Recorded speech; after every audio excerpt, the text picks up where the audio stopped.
Hey folks, welcome to Private Pinball. I am Sean, your host, and today I'm going to be covering the rules and how the game is played on Elvira's House of Horrors with current game code version 1.01. It's been a while since I've done a tutorial video, so we're going to break it down and show you what each part of the playfield does. So let's switch over to the playfield and game view.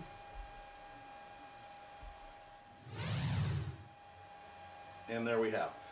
On your right, you have the playfield view, and then right up above me, I have a view of the house, and I also have a view of the score display on the screen as well.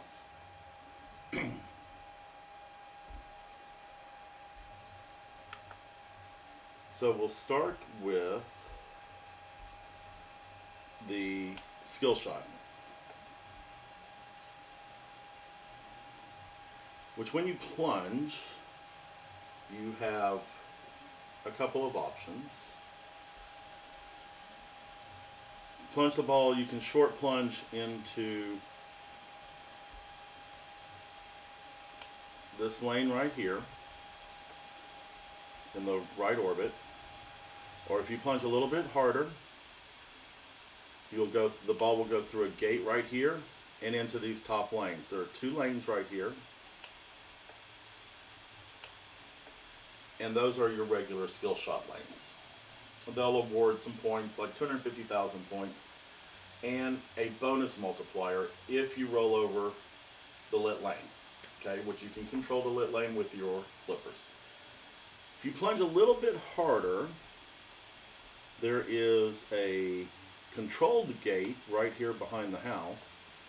Plunge a little bit harder behind the house, there is a secret backdoor unskilled shot, as it's called in the game, right behind the house, and if you can get it to go into the house through the back door, that's your million-point plus skill shot, and it will also advance the game in some way.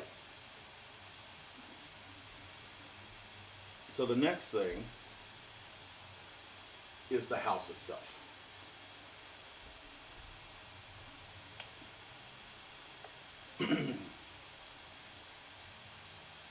The house is where you start your haunts, and the goal is to get all the creatures that have escaped from the B-movie films and get rid of them so that Elvira can sell the house. You do that by starting a haunt and then completing it.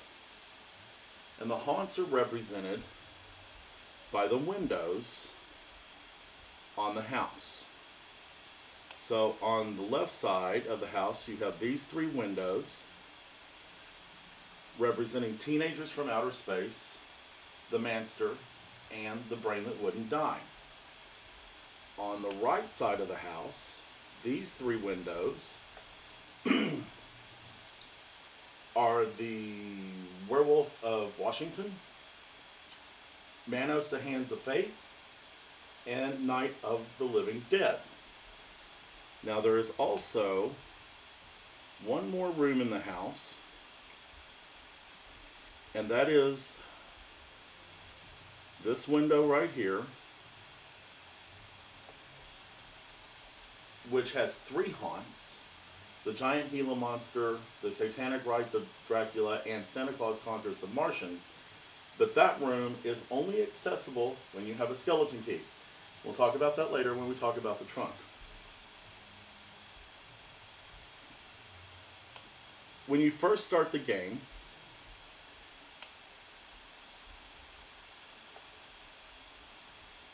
the house will be ready to start a haunt, and there is a skull that will be flashing on the house ramp, the staircase ramp.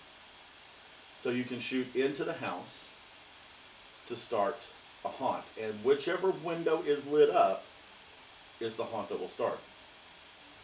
Similarly, if you do it on the skill shot, the backdoor skill shot, it will start whatever haunt is lit automatically. Otherwise, you need to shoot the house.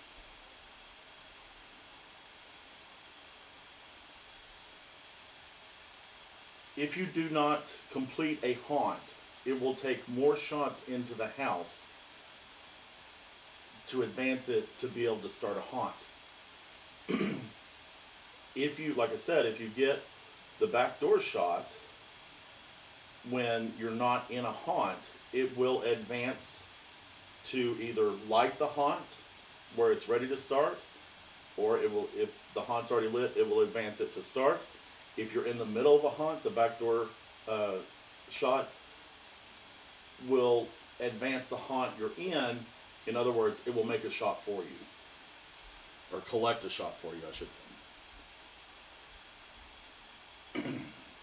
You can use your flipper buttons to move the lights in the windows to either one before or one after, depending on which flipper you're using, in order to select a haunt specifically to start when you shoot the house. So cradle up a ball on left or right flipper, use the other flipper to move the windows, and then shoot the house to start the haunt you want. Now once you finish or have played 3 haunts, you don't have to complete them. Once you have played 3 haunts, the middle window and this insert right here that says house party will light up. And the next thing that you start in the house will be house party. And it is a multi-ball mode with all arrows lit up for jackpots. The house will be lit up for a super jackpot. And another interesting feature, because it's the only one in the game, during house party multi-ball, the turret on the top of the house will be spinning. And there are 4 different images, one on each side of the turret. When Super Jackpot is lit at the house ramp, if you shoot the ball in when the eyeball on the turret is facing you, it will add a ball into the house party multi-ball, and it will give you an additional ball save.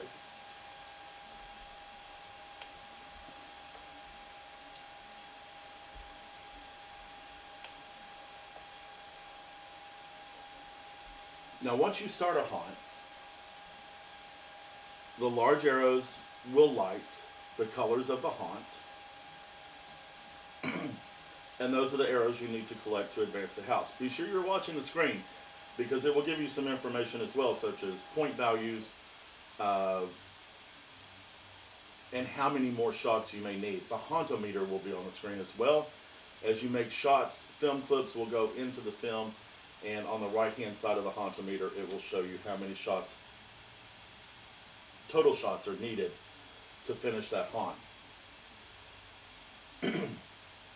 There are also a couple of the haunts where you need to make a specific shot in order to advance the haunt, and those flashing arrows will be colored slightly differently to let you know that's what you need to make. For example, in The Brain That Wouldn't Die, all of the arrows are pink. But in order to advance the haunt in the Find the Body stage, you need to find the body. One of the arrows will be flashing white. And that's the shot you need to make in order to move on to the next phase of the haunt.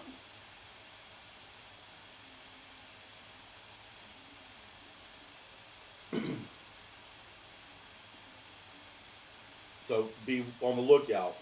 If your haunt's not advancing, be on the lookout for an arrow that's a different color. Now, once you have made the required shots, the house will light for the final shot, and the arrow at the house will be flashing white. That will be the final shot to the house. You'll get a big jackpot for finishing it, and one of these inserts on the B-Restorator, they're the blue ones right here, will light up. And once you complete 2 of those haunts, 2 of those inserts lit up, extra ball will light at the house. And then once you complete all 4, complete 4 haunts, director's cut will light. And the inserts at the house, the insert at the house will turn the same color, blue, to indicate that director's cut is ready. It's kind of a mini wizard mode. So you'll shoot the house to start it, and the first stage of it will be for the first haunt, and you'll make a shot, shoot the blue arrow, and then you'll shoot back under the house. That ramp in the house raises up. You shoot the cellar to collect that one. Then you'll move on to the next one. Make 2 shots, and then the cellar, and then 3 shots, and then the cellar, and then finally the 4th one, 4 shots, and then the cellar. It is a single ball mode, it's not multi-ball. Once you complete that, you've collected those points, and the points that you collect in director's cut are based on the points that you collected during those 4 haunts. So you want to score well. Also a note about the haunts, they are timed. Once the clock ticks down to fewer than 15 seconds remaining, every time you make a shot, the clock will advance back up to 15 seconds. And of course, those are adjustable in the user settings. Also, there's a little grace period, so if the haunt times out, if you make one of the lit shots or what was a lit shot, it'll again bring back that 15-second clock. As long as you keep making shots, you'll have time on the clock.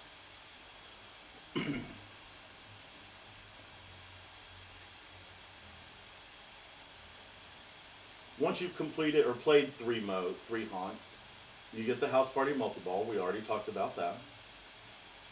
Then you'll be able to start the haunts that you haven't played yet. You can play each haunt only once on each tour of the house. Once you have played 6 haunts, another wizard mode, mini wizard mode, will start up or be available. And that is They Came from Space. And it is a multi-ball mode that has 4 levels. And the screen will show you on each level how many shots you need to start the super jackpot. So the shots will be lit. Each level is a different color. You make the number of shots, then you shoot the house to collect the super jackpot. When you collect the super jackpot, it will add a ball to the game and give you a ball saver. And keep in mind that They Came from Space will continue even if you drain down to 1 ball. You can still keep playing. There are 4 levels to it. Each level requires more and more shots. And starting They Came from Space is a requirement for selling the house, which we'll talk about later. So that's all the features of the house, with the exception of the multi-balls. So let's take a look at this right here. This is the garage shot. The garage is protected by a drop target. And there are 3 different multi-balls you can start in the garage lock. So for the first multi-ball, which is Wild Women multi-ball, you'll knock down the drop target once, and this is going to depend on the settings in your machine, whether they're medium or hard or easy. You'll knock down the drop target, and then you can shoot 3 balls into the garage to start Wild Women multi-ball. The jackpots will be lit. All the jackpot shots, all the arrows will be lit. Once you've collected all of the regular jackpots, the super jackpot will be lit at the house. Once you collect that, there will be 2 smaller super jackpots lit on the play field, and they will move every time you collect one. They'll move left and right. On the second multi-ball, add a zombie multi-ball, you'll have to knock down the drop target every time you want to lock a ball. So you'll shoot the drop target, knock it down, ball into the house, the drop target will come back up, knock it down, another ball, and so on. In Add a Zombie multi-ball, only a few jackpot shots will be lit to start, but you'll notice that the inserts in front of the garage are flashing sequentially. Shoot a ball into the garage and it will add a jackpot. Essentially add a zombie, right? Once you've collected, and you can do that until all the jackpot shots are lit up. Once you've collected the jackpots, again, a super jackpot will be lit. Excuse me. On the third multi-ball, Attic Attack, you'll have to knock down the drop target twice on default settings before you can lock each ball.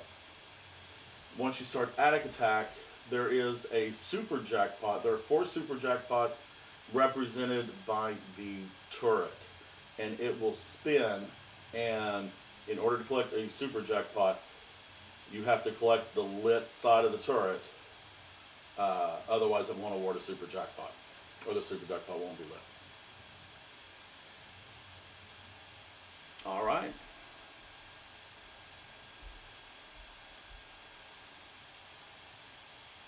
Let's talk about the Deadheads. So over on the right side, you'll notice the Crypt.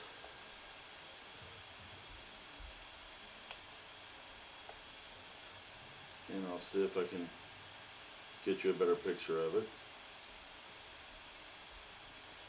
Right here is the Crypt Door. And when you start the game, it'll be closed.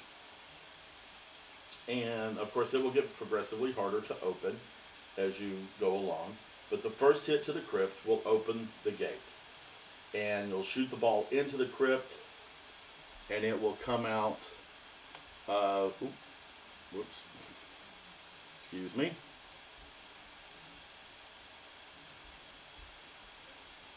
And it will come out of the crypt kicker right here. And it's called the Crypt Kicker on this game, just like it was on Elvira and the Party Monsters.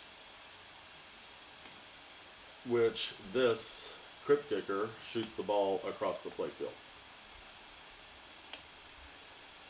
But before it does that, it'll start up a Deadhead. You'll bring a Deadhead back to life. He'll start floating around the screen. He'll get a little introduction telling you who he is. And then the crypt will rotate, and there will be a skull bash toy at the crypt entrance. The first Deadhead, you got to hit him 3 times. Second Deadhead, I think it's 4, and then 5 for the third one. And then you'll make a finishing shot once the skull turns back into an open crypt. You'll be ready for the finishing shot. The arrow will be lit green. And at that point, when you shoot into the crypt, the lockdown bar button will start flashing green. And these trunk targets, this is a 3 bank of stand-up targets, and those flashing inserts in front of them will start illuminating. And they will light up in different patterns. And the goal is to hit the lockdown bar button to fire the ball out of the crypt kicker and hit a lit target. And it's okay if you miss. You get 2 chances at it. And then if you don't get it the first 2 times, the third time you shoot the ball into the crypt, it will award you the Vanquish of the Deadhead. And some of the Deadheads, most of them will taunt you, they'll talk smack. Some of them are friendlier than others. But you need to vanquish 3 Deadheads. And when you, on the crypt cleaner right here, represents the Deadheads. There's phase 1, phase 2, and phase 3. So when you bring up a Deadhead, the light, either phase 1, phase 2, or phase 3, depending on what you're on, we'll say phase 1 in this instance, will be blinking to show you that you're in that phase. Once you have vanquished that deadhead, the phase 1 light will stay solid. When you vanquish a deadhead, an additional thing happens, and that is in the right outlane, there's a yellow insert called the Dead Return. When that light is lit, which is lit by vanquishing a deadhead, you'll get a ball save if the ball drains out the right outline. And that's every time you vanquish a deadhead. Vanquish 2 deadheads, phase 1 and phase 2, and default settings, extra ball will light at the house. Once you have vanquished 3 deadheads, the next time you bring up a deadhead, he will be the main guy. He's Creepo the Clown. And you will need to vanquish him in order to sell the house. Oh, and I should also mention the 3 multi-balls in the garage, the 3 garage multi-balls. You do have to play all 3 of those multi-balls in order to sell the house. Okay, so we'll just keep moving around the play field here. This 3 bank of targets right here is the Hand of Fate targets, or are the Hand of Fate targets. Completing all 3 of those targets will light the Hand of Fate wheel in the left outlane. And the red spin light insert will be lit. So when that's lit and a ball travels over that switch, a wheel will show up on the screen. And there will be 6 items that you can choose from, and you have a time limit. You use the lockdown bar button to stop the wheel on what you want.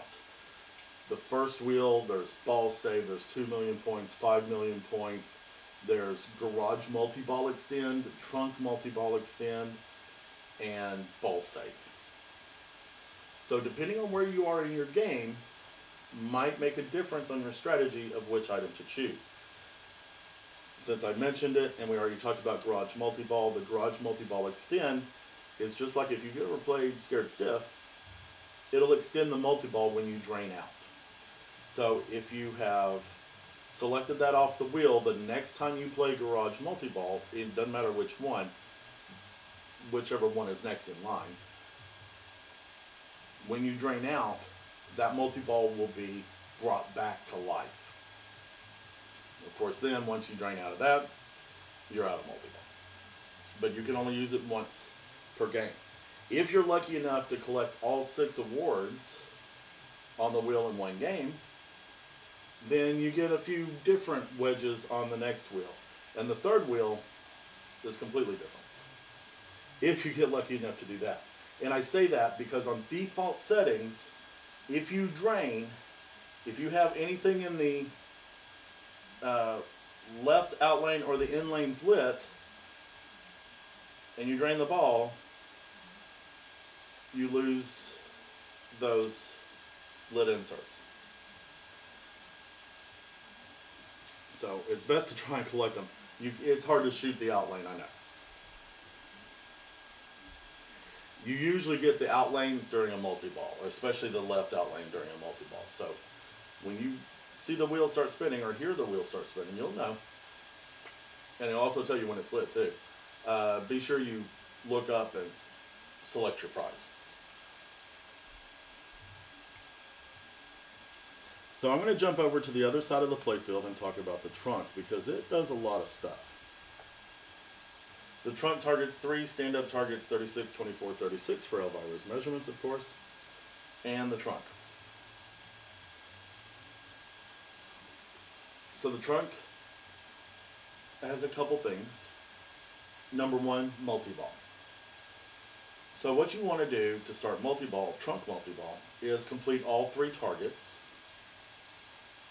Once you do that, the trunk lid will open up, so the next time you shoot a ball up the left ramp, the ball will be locked in the trunk. There's also an insert right here on the playfield, letting you know that the trunk lock is lit. Do that twice, and you'll start a 2-ball junk in the trunk multi-ball.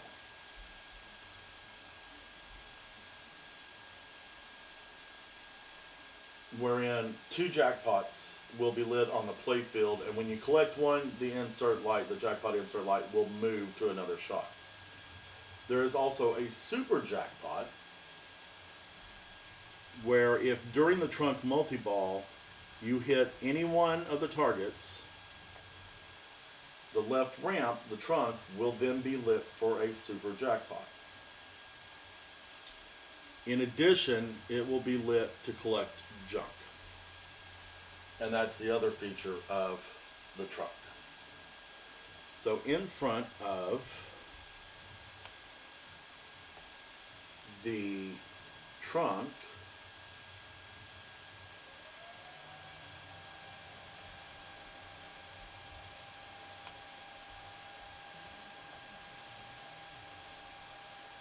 are these insert lights right here. You have the skeleton key, the lab test beaker, Elvira's dagger, and the ray gun.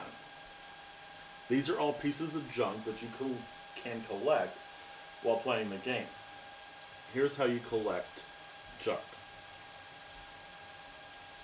When you're just in regular game, haven't hit anything, these 4 inserts will rotate from bottom to top slowly. Be maybe about 10 to 15 seconds each insert of it. I haven't really timed it myself. But the skeleton key will be lit, and then it'll move to the lab test beaker and then up to the dagger. Whichever one is flashing, when you hit any one of the 3 targets, will lock in that insert, that piece of junk.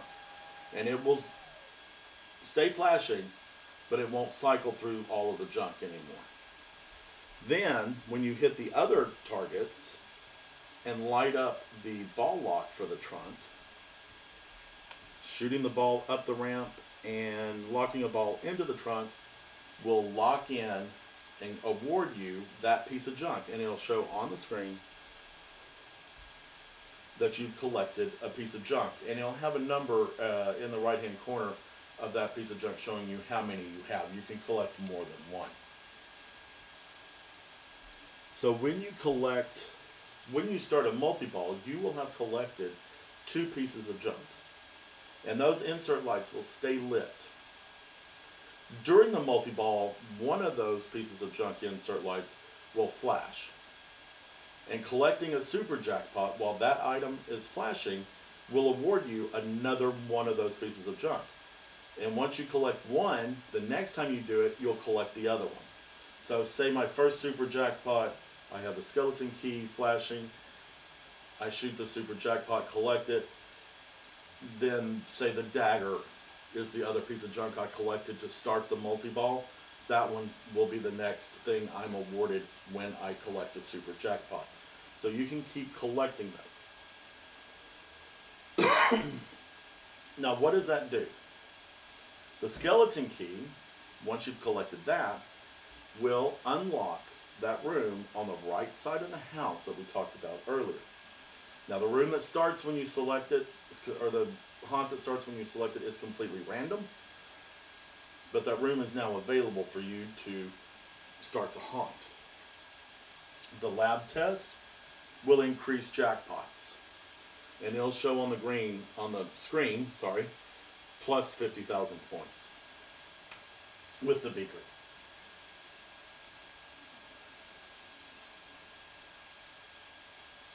Honestly, I don't remember what the dagger does. Oops. I just completely forgot what it does.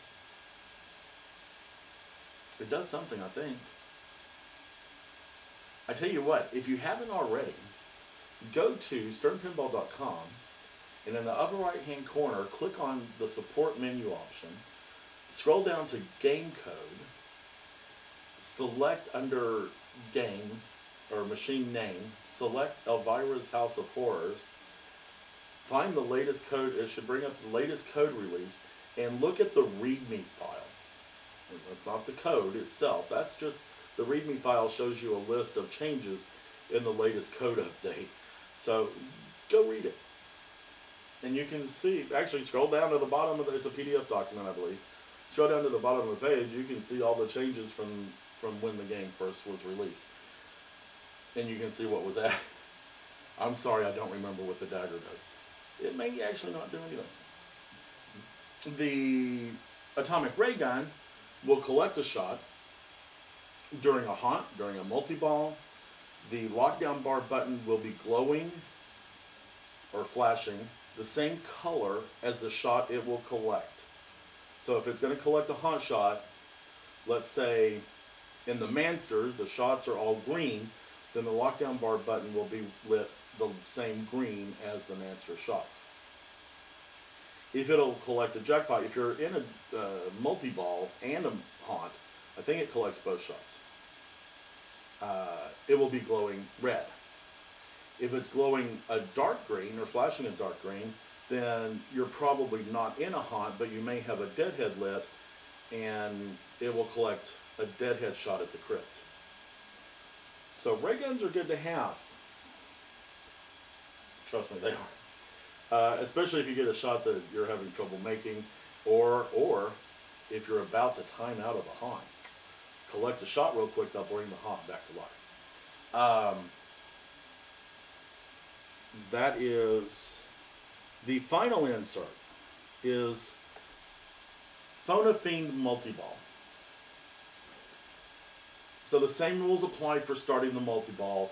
You light the targets, or I'm sorry, let me back up.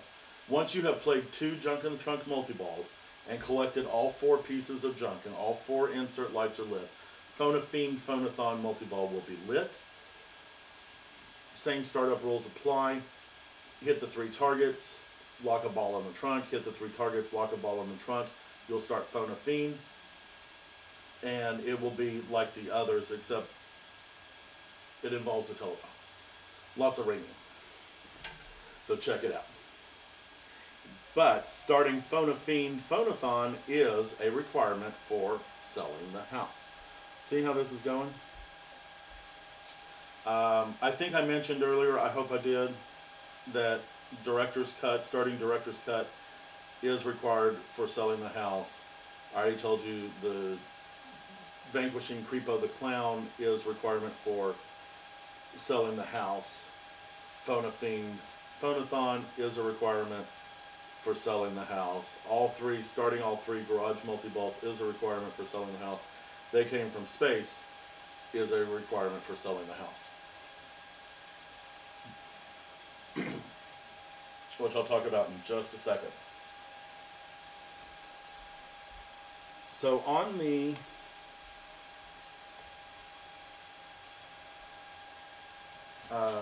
since we're talking about these targets, the trunk and the Hand of Fate targets,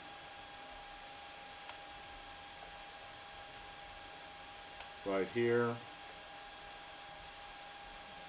and right here, completing both 3 banks of targets will light double trouble. And those are the purple inserts in the left and right outlane. And you can use your flippers to move the insert light. Once a ball rolls over that lit lane, you will start double trouble, which is double scoring.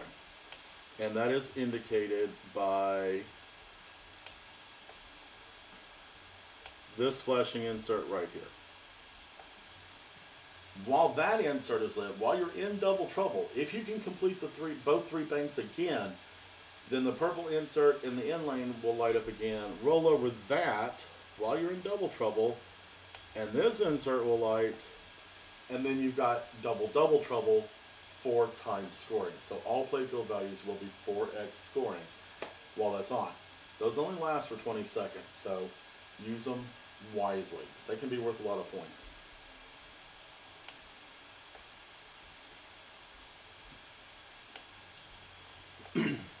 There are still a few things we haven't spoke about. So one of the things, and one of my favorite features of the game, because it's worth a lot of points, when you complete a haunt,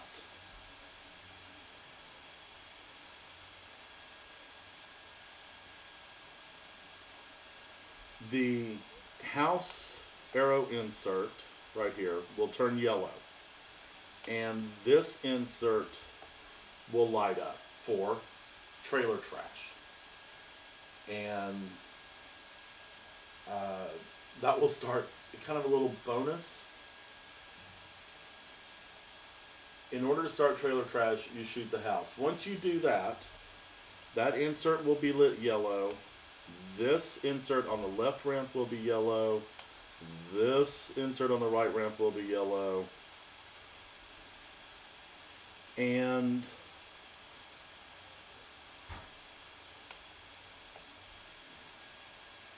let me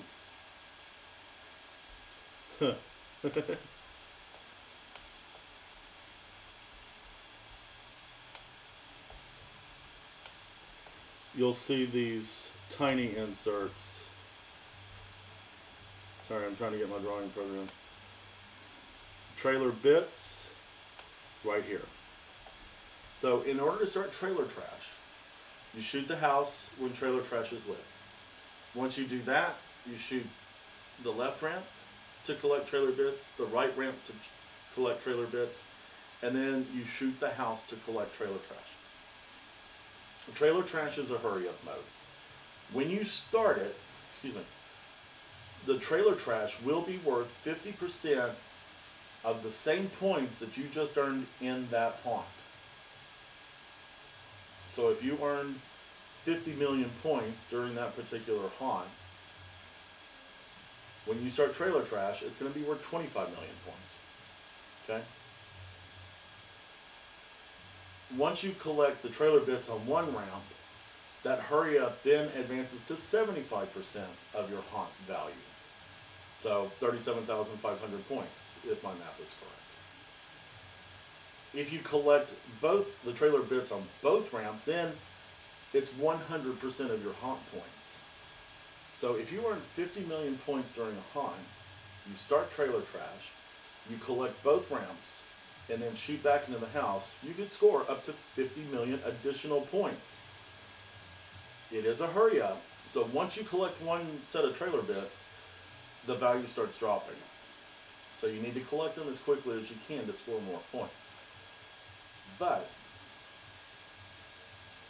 if you had double trouble running and everything's worth double, you can score hundreds of millions of points in trailer trash alone.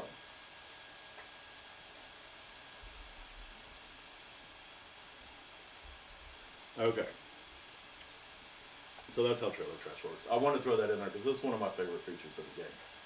So we talked about the haunts, we talked about the Deadheads, we talked about the trunk, the hand of fate, we talked about the double trouble, we talked about the dead return. The other feature that is sort of a wizard mode is Gappa Angry. And that will be represented right here on the playfield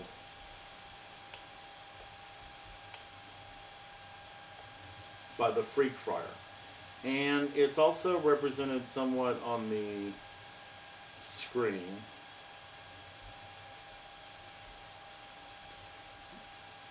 This is insert Gappa Angry will start flashing and the house will start glowing green, yellow when it's ready to start. But if you take a look at the Freak Friar right here, these inserts will indicate what level you are on. So it's based on switch hits. So there are different strategies for getting switch hits, either through the spinner on the right orbit, or by during a multi-ball while the ball saver is on, letting balls drain to feed the pop bumpers, because then you get a lot of action up in there and you rack up switch hits rather quickly. Once this meter is filled up, and the meter on the screen, which I'm sorry I don't have up, the meter on the screen will show you how far until the next level. So when you start out, these won't be lit. The needle on the screen won't be lit. But as you go, the needle on the screen will start moving up, up, up, up, up. Once it reaches the top, you've completed one of these levels down here. Once you filled up all 5 inserts, Gappa Angry will be ready to start at the house. And once you shoot the house, it will give you directions on how to play the mode. And it is the most exciting mode in this game, let me tell you something. Level 1, and the insert lights on the playfield will correspond with what level you're on also. Level 1 requires you to lock 1 ball. And that, or I'm sorry, it requires you to make 1 shot and lock 1 ball. So the first shot will be into the house. And the jackpot, the red jackpot insert will be lit. You shoot the house, then the house, the row of inserts will start flashing. You shoot the house again to lock a ball behind the house. Once you do that, so long as there wasn't already a ball back there, the game will serve another ball and you'll go on to level 2. There will be 2 jackpot shots lit. You shoot both of those to collect the jackpots, and then on level 2, you lock a ball in the garage. Hopefully the drop target's already down before you get to that. If not, you got to knock down the garage drop target and then shoot the ball into the garage to lock it. Once you lock the second ball, another ball will be served. There will be 3 jackpots lit, and then I believe the trunk is the next lock shot. On level 4, 4 jackpot shots are lit. You shoot those, and then the crypt will be lit to lock a ball. Level 5, I forgot where the lock is for level 5. I think it's the garage again. You'll collect 5 jackpot shots, and then you'll lock another ball. For level 6, you only got to make 1 shot, and it's to the cellar. So if you haven't figured out, there are 5 different places that this game can lock a ball. The trunk can lock balls, the garage can lock balls, the cellar underneath the staircase can lock balls, there's a ball lock behind the house, and then the crypt can lock a ball also. So 1, 2, 3, 4, 5 different locations that this game can hold a ball. It's pretty sweet. Once you lock all 6 balls, just do it. I'm not going to tell you what happens. You'll find out. And I hope you have a shaker motor in your game, if you have a premium. Okay, so that's Gappa Angry. We talked about the garage multi-balls. Okay, so the other incidental modes in the game are, of course, the Gargoyles, which there are 4 of them. 1, 2, 3, 4, right there. And yes, they are supposed to hit the glass. The game was designed that way, just like the Leapers and Scared Stiff. Hitting those enough times will advance the Gargoyles Gone Wild meter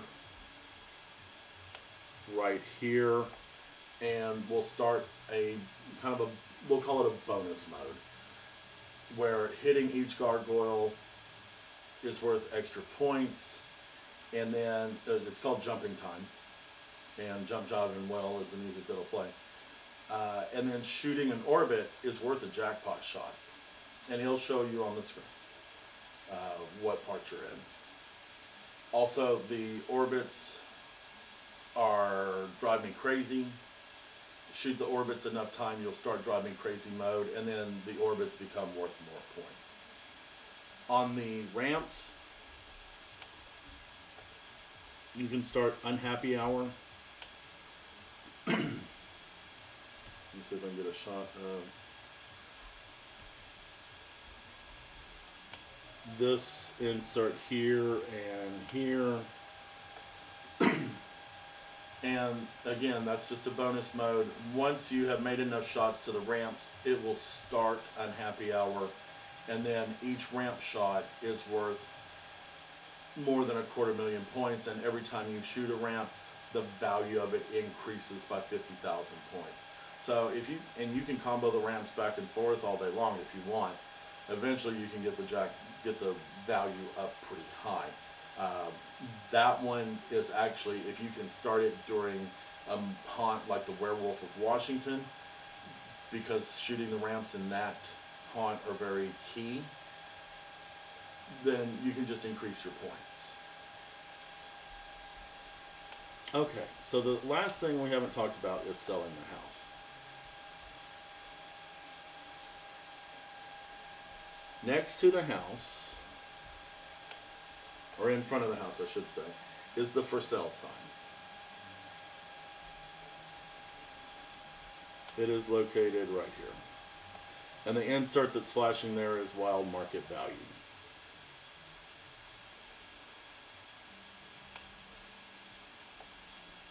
So in order to start that,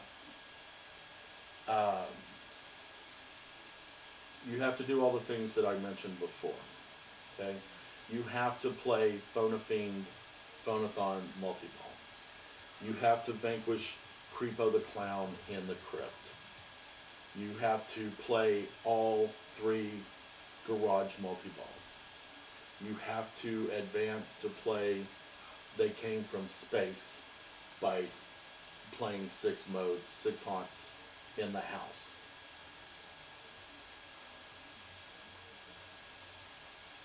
Oh, and you have to start Gappa Angry. I had almost forgot a requirement.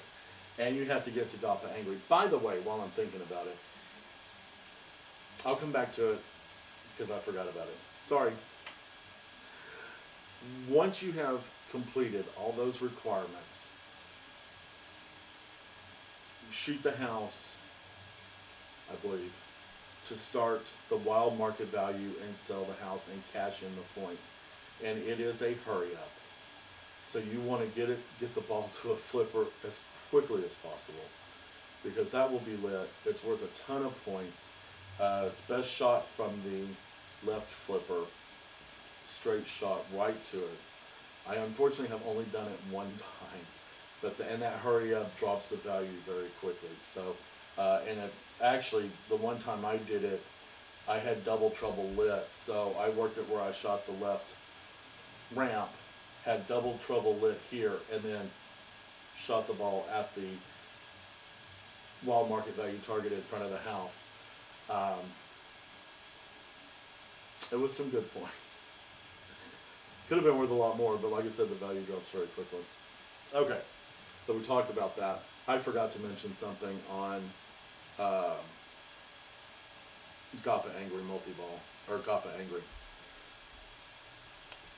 So during Gappa Angry, there are the different levels, right? Let's say level 1. You shoot the jackpot shot at the house, then you lock the ball in the house, and then you get served another ball and you immediately drain it. So you completed level 1. It will start a bonus mode, and the inserts are right here in front. The first one is Pool Party. And that mode will automatically start. And by the way, in case you didn't know, the pool is located to the right of Elvira's house. Those are where the pop bumpers are. That's where Elvira goes swimming. So that involves getting jackpots in the pop bumpers. Let's say you complete level 2 of Gappa Angry and then drain.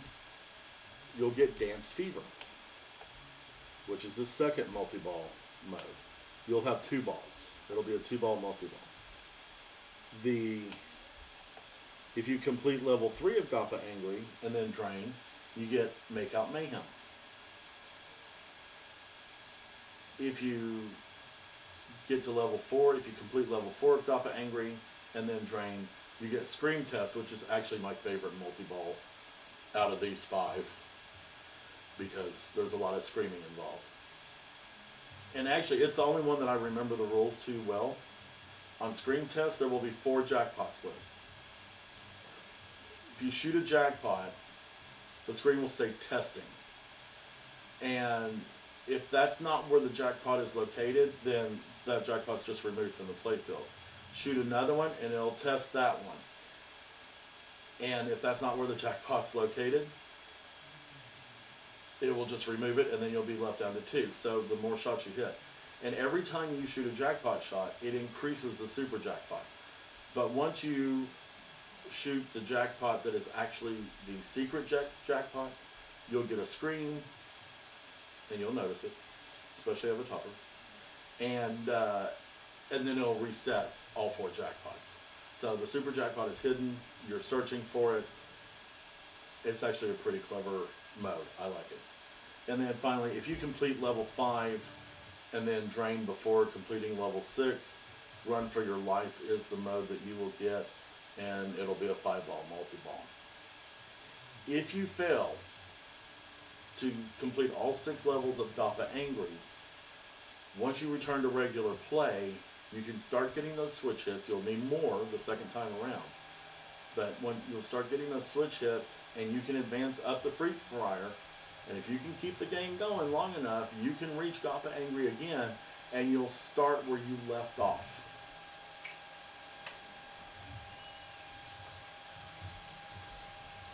So you don't have to start Gappa Angry all over again. Okay. So let me just try to think of whether I have forgotten anything. I don't think I have. If you have any questions at all, please email me at pridepinball@gmail.com. Comment on this video. In fact, if you haven't already, hit that subscribe button so you'll be notified when I post new videos. Leave a comment below, and don't forget to thumbs up, give me a like, okay? That helps me, and it's free for you.